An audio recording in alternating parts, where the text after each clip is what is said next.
योग का अर्थ दो को जोड़ देना, जोड़ देने का अर्थ चेतन चीज है।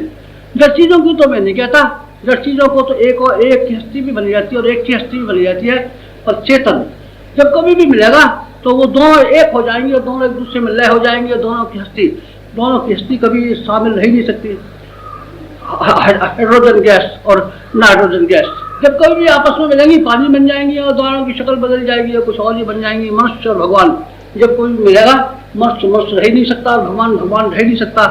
फिर मनुष्य और भगवान दोनों को जब मिल जाएंगे तब हम पानी बन जाएंगे और हम ऋषि बन जाएंगे, हम देवता बन जाएंगे और हम संत बन जाएंगे, हम ब्राह्मण बन जाएंगे। इससे कम में हमारा गुजारा हो ही नहीं सकता, इससे कम हमारी हस्ती अलग से रह नहीं सकती। भक्त और भगवान दो अलग नहीं रह सकते, क्योंकि वो जोड़ की बात कह रहा हूँ, योग की बात कर रहा हूँ। चेतन चीजों को जब आप मिला देंगे तो आप किस तरीके से रह जाएंगे। गंगा जल और जमुना जल आप मिला दीजिए, एक ही हैसियत के हो गए। अरे साहब ये मिला दीजिए, अलग करिए ना, गंगा जल रखा है, जमुना जल रखा है, बेटा मिला दिया आप, ये नहीं है अलग दो रखा, एक हो जाएगा। भगवान और जीवात्मा, भगवान को जब जीव मिल जाएगा और जीव को जब भगवान मिल जाएगा तो दोनों एक हो जाएंगे, दो अलग रह नहीं सकते। इसीलिए योग करने की शिक्षा जो मैं आपको दे रहा था वो इसीलिए दे रहा था कि आपको न केवल भावनाओं की दृष्टि से बल्कि क्रिया की दृष्टि से भी असल में योग्य होना चाहिए।